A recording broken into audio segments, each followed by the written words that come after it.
আপনি যদি মনে করেন যে প্রার্থীদের ভিতরে আমার বয়সের অভিজ্ঞতা আছে, তাহলে আপনি অন্য কোনো দল করেন, ভোটটা আমাকে দিবেন। কারণ হচ্ছে ভোটটা কোনো দলের নেতা বানায় না, সমস্ত জনগণের নেতা বানায়।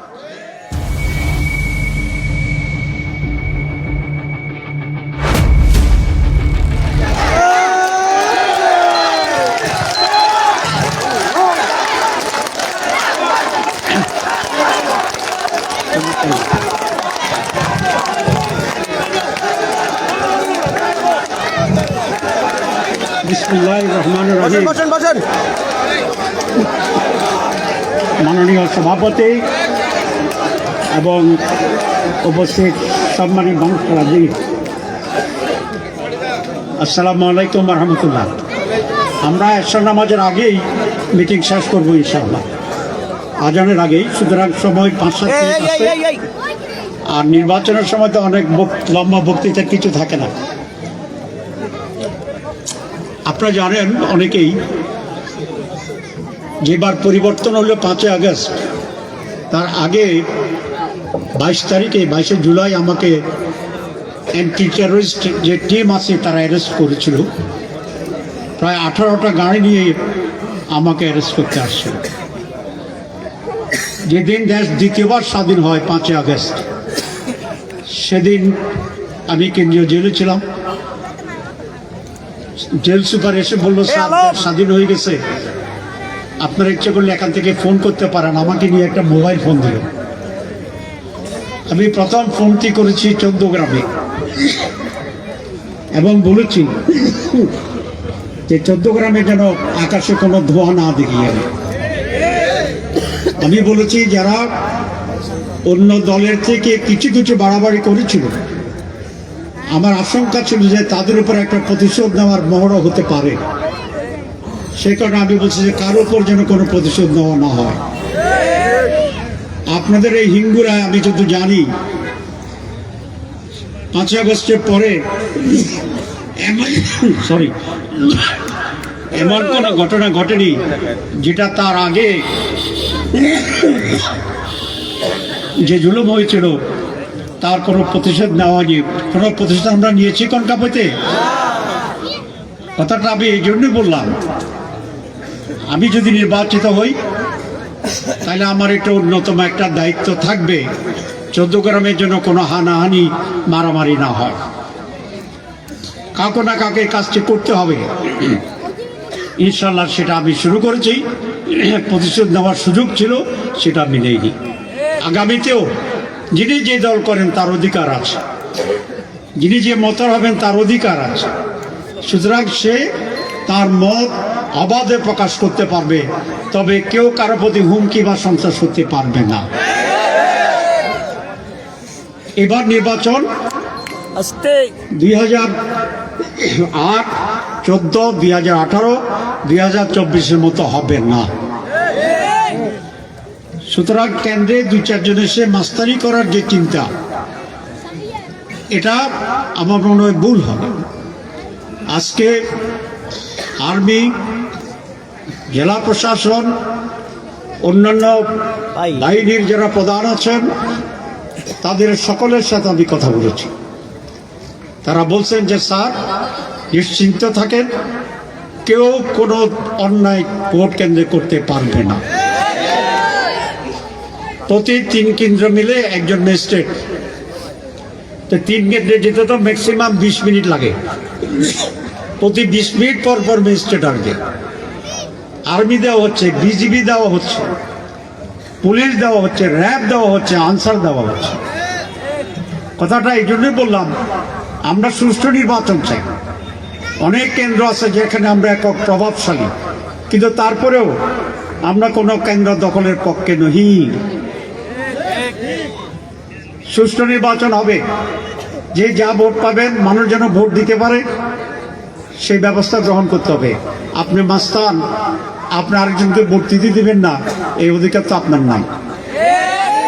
সুতরাং আপনারা নির্বিঘ্নে নির্ভয়ে মা বোনদেরকে নিয়ে ভোরবেলা সকালে ঈদের মতো করে নির্বাচন কেন্দ্রে আসবেন এবং আপনারা আপনাদের বিবেচনা অনুসারে ভোট দিবেন। আমি 91 সাল থেকে নির্বাচন করি 14 গ্রামে। আমি আপনাদের সকলের প্রতি কৃতজ্ঞ। আমার বয়স মাত্র তখন 31 বছর। আমি ভেবেছিলাম শুধু পরিচয়ের জন্য ইলেকশন, কিন্তু রেজাল্ট দিয়ে দেখি আমি 5টা ইউনিয়নে প্রথমবার নির্বাচন করে ফার্স্ট হয়েছিলাম। এরপর আমি আর কখনো সেকেন্ড হইনি। আমি এমপি হই নাই, কিন্তু সেকেন্ড হই নাই। এমপি হই নাই কেন? জালিয়াতির জন্য, জোর জবরদস্তির জন্য, কেন্দ্র দখলের জন্য, ঠিক কিনা? আপনাদের হিঙ্গুলাতেও যারা যত ভোট হওয়ার কথা আমি সেটা পাই নাই, কম পাইছি, অন্যরা নিয়ে নিছে। এবার আশা করি সেটা হবে না।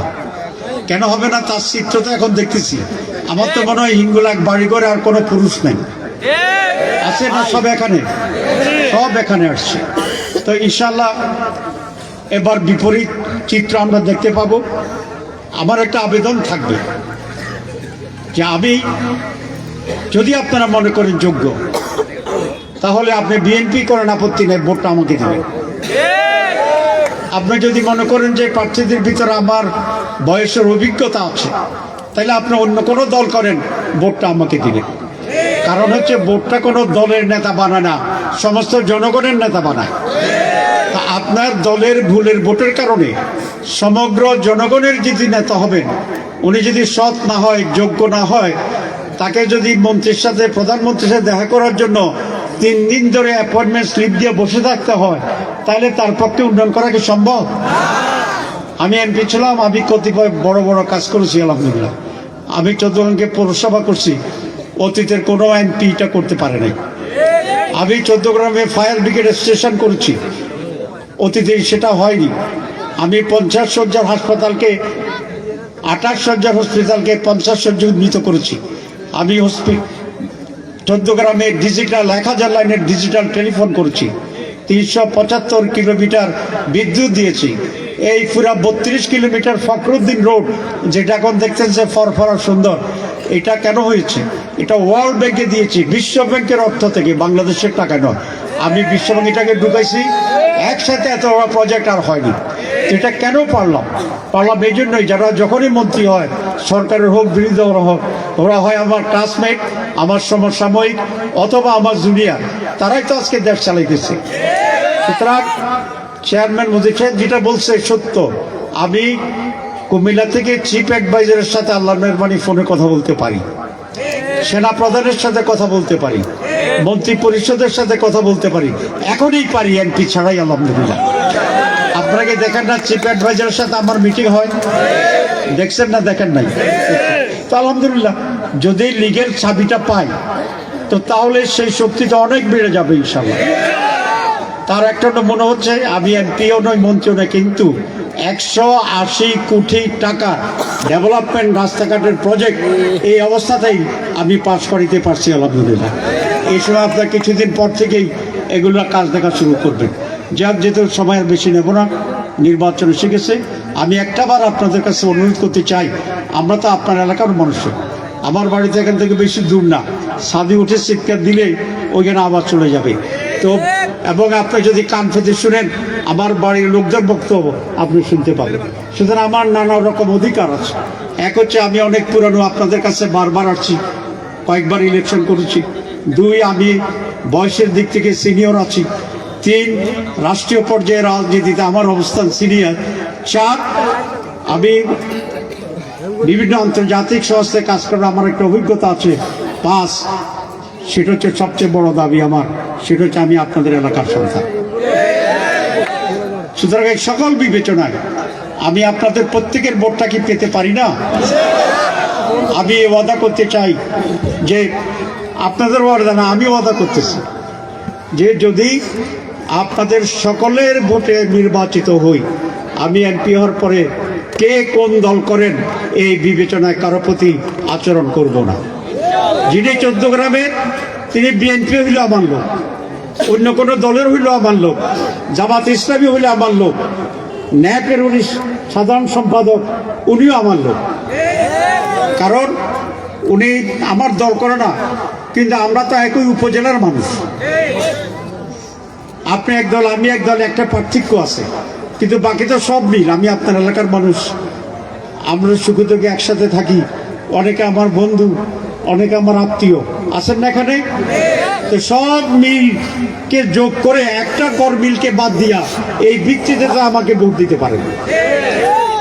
সকল বিবেচনা করে আমি এইবার চাই, হিঙ্গুলা আমার পাওনা আছে বেশি, কারণ 91 সালেও যা পাওয়ার কথা ভোটার দিতে পারে নাই। 2096-তে যখন আমি ইলেকশন করেছি তখনও পুরা হিঙ্গুলার ভোট আমি যা পাওয়ার কথা ছিল পুরাটা দিতে পারে নাই, পরিবেশটা ভালো ছিল না। 2008-ও তাই ছিল। তো পুরানো এগুলো আপনারা এবার শোধ করে দিবেন বলতেছেন তো? আমি পুরানো বকেয়া দাবি করতে পারি না পারি? সুতরাং এবারের যা পুরানো বকেয়া এবং সকলের প্রতি একটা শান্তিপূর্ণ 14 গ্রাম, আমি যদি এমপি হই এই 18 মার্চ যেরকম শান্তি ছিল এটা শান্তি থাকবে ইনশাল্লাহ। কোনো সাদাবাজ আমার আশেপাশে থাকতে পারবে না, কোনো দখলবাজ আমার আশেপাশে থাকতে পারবে না। আমি খুবই ব্যথিত হয় যখন শুনি যে সিএনজি স্টেশনের সেখান থেকে চাঁদা তোলা হয়। এত কষ্ট করে লোকেরা সিএনজি চালায়, তুমি চাঁদা নেওয়া যাবে না, কোনো দোকানদারদের কাছ থেকে চাঁদা নেওয়া যাবে না। একটা লোক লতি ব্যাপারী লতি বিক্রি করে ফুটপাতে বসে আরেকজন এসে চাঁদা নিয়ে যাবে, এইটা চলবে না ইনশাআল্লাহ। আজান হয়ে যাবে এখনই। আমি আপনাদের সবাইকে ধন্যবাদ জানিয়ে আবেদনটা বলে শেষ করে আসুন। 12 তারিখে ভোটে দিবেন এবং ভোরবেলায় সাজগোজ করে উৎসব মুখর ঈদের মতো পরিবেশে এসে আপনারা দাঁড়িপাল্লা মার্কায় ভোট দিয়ে আমাকে জয়যুক্ত করবেন, সেই আহ্বান রেখে আমার বক্তব্য শেষ করছি। আল্লাহ হাফেজ। আসসালামু আলাইকুম। একটা স্লোগান ধরে নারায়ে তাকবীর। মার্কা আছি নাকি? কোন মার্কা? সবাই বলে এবার দেব পরিবর্তনের, রাষ্ট্র গঠনে, সংস্কারে নতুন বাংলাদেশ গড়ার জন্য দাঁড়িপাল্লা।